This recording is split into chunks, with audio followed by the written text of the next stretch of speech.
في البداية كده وقبل أي حاجة انزل اشترك في القناة وفعل الجرس اللايك الجميل بتاعك. النهاردة يا صاحبي على طول جاي استعرض عليك أقوى وأعظم تحديث في اللعبة.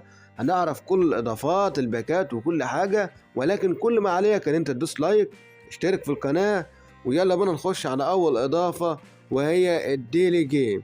الديلي جيم دي حاجة جديدة معانا في اللعبة، ولكن حاجة قوية جدا وفيها مفاجأة أسطورية. اشتركت في القناة دوس لايك، يلا بينا نخش على الديلي جيم. طبعا كان الصدمة ومفاجأة لينا الهدايا اللي انت هتشوفها دلوقتي يا صاحبي. طبعا بتدخل معانا دخلت معانا وهي عبارة عن ديلي جيم. شفت نسخة نيمار دي الايبك بوستر دي مجانية. هتقول لي ازاي؟ اقول لك والله مجانية. ودي يا صاحبي لو دخلنا كده على دوسنا على نيمار، طبعا استنى كده نخش على البطاقة. طبعا ايبك بوستر يا جدعان دي بلاينج فورورد. طبعا نيمار معروف كارت اسطوري بتاع سانتوس يا جدعان، اقوى وافضل فترات نيمار. فكارت حاجه جامده جدا وانه مجاني، فده حاجه اسطوريه. وزي ما قلت لك ان اكيد التحديث ده يبقى فيه مفاجاه، وهي نيمار ولسه فيه مفاجاه تانية جامده. استنى، لو دخلنا كده على الفتحه المجانيه دي، تخيل كده الفتحه المجانيه دي بتاعتي ايه. دوس لايك، تعالى بينا نخش على الفتحه المجانيه. اوه ايوه بالظبط كده زي ما انت شايف. هناخد كوبل يا صاحبي، هنفتح الاربع لنا اربع فتحات كارت اسطوري رونالدو. طبعا باين عليها يبقى كارت جامد جدا لكريستيانو يا جدعان. جول بوتشر. تعالى كده نشوف الطاقات. والله طاقات جامده يا جدعان، يعني بالنسبه لي الطاقات دي اقوى من النسخه اللي معايا. يعني عايز اشوف الكيكنج باور يا جدعان، مهارات. طبعا رونالدو مع كريستيانو رونالدو. تعالى بقى نخش على العظمه، وهو مارادونا وعنده 23 سنه. طبعا كلاسيك نمبر 10. صنع لعب اس. طاقات والله كويسه. نشوف الطاقات كده. كيرل بقى سبيد، والله كويس السبيد يا جدعان. كيكنج باور فيزيكال ستامينا.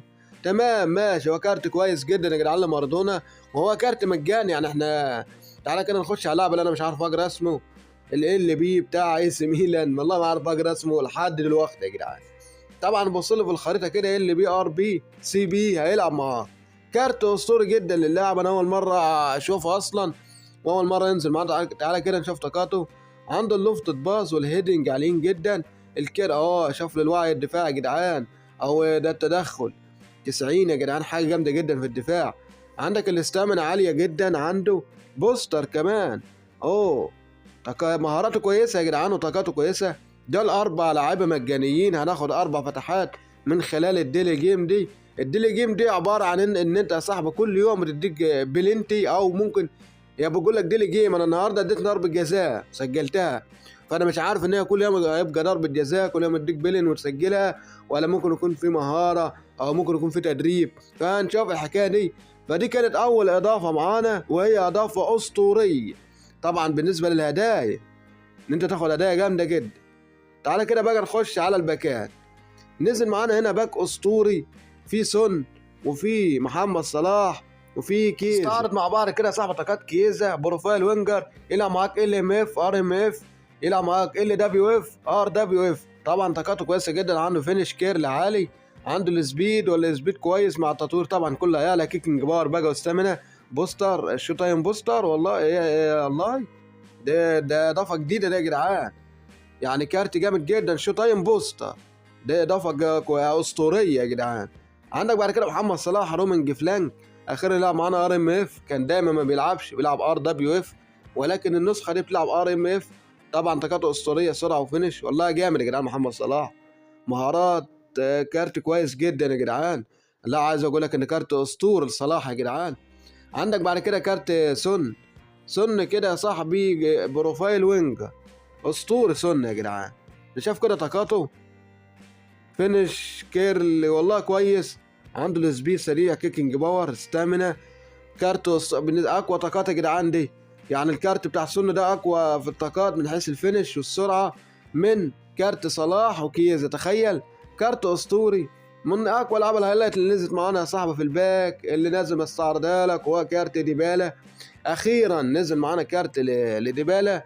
كل اسبوع كنا بنتوقع في نجوم الاسبوع، ولكن ما بينزلش. نزل معانا هايلايت ولكن ما فيش سرعه. ايه السرعه دي يا جدعان؟ باك اسطوري. طبعا هتاخد عليه فتحه مجانيه، ولكن الفتحات دي كلها وتفتح الباكات ده لسه في فيديو بكره ان شاء الله، نلعب الاحداث ونجوم الاسبوع وكل حاجه، وهنفتح كل الباكات مع بعض. طبعا نجوم الاسبوع فيليكس كان متوقع، زي باريلا، اوديجارد، كل ده كنت متوقعه لك، ولكن هنا نزلوا كيلويل بتاع تشيلسي، ما نزلوش انزو فرنانديز. عندك يا صاحبي توموري بيلد اب، كارت اسطوري جدا، توموري يلعب معاك ار بي برضه. فده بالنسبه لباك نجوم الاسبوع. نزل معانا برضه اندو بتاع ليفربول. تعال نخش بقى على باك دوري الابطال. طبعا فودن كان متوقع يا جدعان انه نازل، في الواد كانسيلو برضه كان متوقع، نزل معانا فيليكس برضه في نجوم الاسبوع يا جدعان. تومياسو طبعا كان متوقع، نزل معانا نيك بوب حارس اسطوره يا جدعان كان متوقع برضه. جوريسكا السي ام اف نزل معانا كارت سي بي زي ديونج كده. الكورة دي بتبقى نادرة يا جدعان. طبعا ده بالنسبة لباك دوري الأبطال. لو دخلنا كده على الباك اللي بعديه هو باك عروض الترشيح، ايه ده يا كونامي؟ يعني بص لي كده على الباك، مش مستحيل يا جدعان. يعني هل حد كان يتخيل الباك ده؟ مفيش غير دي بروين بس. يعني هو دي بروين بس اللي في الباك. طب مين اللي عامل الباك دي؟ يعني طاقته كويسة دي بروين يا جدعان، بالنسبة لمغير تطوير عنده الاستامينا عالية. كيكنج بار بقى معروف دي بروين يا جدعان بالباصات والتسديدات الأسطورية. دي بروين كارت اسطوري، طبعا كله هيجيب دي بروين، ليه مفيش غيره. باك يعني صدمه يا جدعان، صدمه بالنسبه لي كبيره جدا. يعني الناس كانت حاطه امال وتوقعات كبيره جدا على عقود الترشيح اللي هو الجديد. كنا متوقعين ننزل لعبه جامده، حاجات اسطوريه، ولكن ما نزلتش حاجه. ولكن ماشي، دي كانت كل حاجه، دي حمله جديده يا جدعان، حمله تسجيل دخول، ما فيهاش هدايا اللي هي يعني 50 كوينز. كنا نتوقع حاجة أقوى من كده، 150 100 بالنسبة للي فوتبول بوينت. فما نزلش معانا حاجات جديدة، ما نزلتش لعيبة زي ما كان متوقع. نزل معانا اللبس اللي انت شايفه قدامك ده، ولكن كان في تسريبات كتيرة جدا بتقول ان في لعيبة هتنزل في المتجر، ولكن ما نزلش حاجة. دي كانت كل حاجة بننزل بلاكات. تعال نخش بقى على الحاجة الأسطورية وهي الماستر ليج. اخيرا يا جدعان، ايوه زي ما بقول لك كده الماستر ليج. لو دخلنا كده هو ده صاحب الماستر ليج. ده عباره عن انت بتختار فرقه بتلعب بالشعار، ولكن التشكيله بتكون تشكيلتك انت، بتلعب باللعيبه اللي معاك. نقط الماي ليج دي يا جدعان مفاجاه جامده جدا جدا جدا، ولكن انا ما اعرفش هتتغير مش هتتغير. طبعا زي ما قلت لك بتلعب بتشكيلتك، مالكش دعوه باللي بيه ده. طبعا زي ما قلت لك النقط دي بتجيب بيها ايه، دوست لايك، اشتركت، يلا بينا. بتجيب بيها لعيبه صاحبي زي نظام فيفا، لعيبه لون ده يا جدعان اللي هي لعيبه اعاره. انا جبت الواد لوكشو بتاع مانشستر يونايتد، يلعب معاه 10 ماتشات. فهي دي عباره عن كده يا صاحبي. النقط دي بتكسبها، تكسب ماتشات تاخد نقط. النقط دي بتقدر تجيب بيها لعيبه من هنا، لعيبه اعاره تلعب معاك مع عدد ماتشات معين، او ممكن تقعد معاك عدد ايام معين. بس انا مش عارف اللعبه اللي موجوده دلوقتي هتتغير ولا هي هتفضل اللعبه اللي موجوده دي زي ما هي. طبعا يعني حاجه جامده جدا. الماستر ليج اكيد هيحصل فيه تحديثات، اكيد هيبقى فيه جوائز اقوى وافضل من كده، ممكن ينزل فيه كوينز، فتحات مجانيه، حاجات اسطوريه قادمه. طبعا بنشوف الديتيلز كده، مفيش يعني لسه يا جدعان اول مره ينزل، اكيد هيبقى فيه تحديثات، فهنشوف الدنيا. يعني ماشي، حاجه كانت منتظره. يعني بقالنا كتير جدا بنقول الماستر ليج الماستر ليج، واخيرا نزل معانا. عندك بعد كده تعال نشوف اللي هو اول حدث. طبعا يعني ده بتاع الكوينز يا جدعان، احداث الكوينز. معانا هنا 50 كوينز وهنا 50 كوينز، كده معاك 100 كوينز يا صاحبي مجانيه النهارده. هنا حدث الكوب.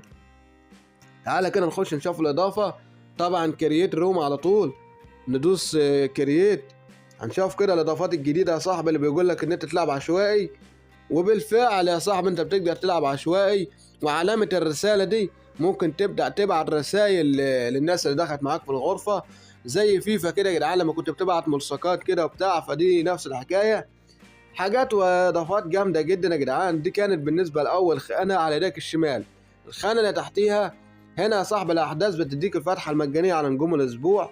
والأحداث يا جدعان العادية، يعني تقسيمة الأحداث كده ممكن تتوه للنظرة الأولى كده، لو واحد لسه بادئ يلعب اللعبة هيتوه. عندك بعد كده الحدث اللي ده لفوتبول ليج يا جدعان. نزلنا الديفيجن 5، نزلنا ديفيجن 5. أنا كنت ديفيجن 2 صراحة، كان فاضل لي ماتشين كنت لازم أكسب وأتعادل، مرضيش أغامر عشان ما انزلش ديفيجن 3 فسبت. طبعا دي كل الإضافات معانا بالنسبة للأحداث.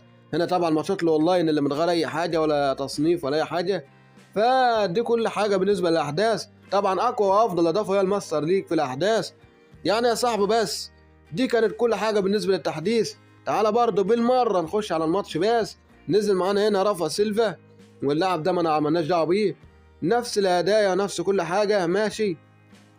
يعني يا جدعان تحديث جامد جدا، اللعبة حصل فيها تغير جامد جدا. إضافة الديلي جيم دي كانت حاجة أسطورية بالنسبة للماستر ليج، فإضافة أسطورية يا جدعان. ولسه أنا بقول لك هيحصل فيها تطورات. ولو اللعيبة اللي بتجيبها بالنقط دي كانت بتتغير، بتنزل لعبة طبعا جديدة، أيقونات بقى وشو تايم وحاجات جامدة قدام. عايز اقول لك يا صاحبي ان اللعبه وصلت لمرحله جامده جدا، تغيرات وتحديثات اسطوريه. لايك واشتراك، اتمنى تكون استفدت واستمتعت معانا في الفيديو. كل ما عليك ان تدوس لايك واشترك في القناه وفعل الجرس. محتاج اي حاجه اكتبها لي في الكومنتات. سلام يا اخويا.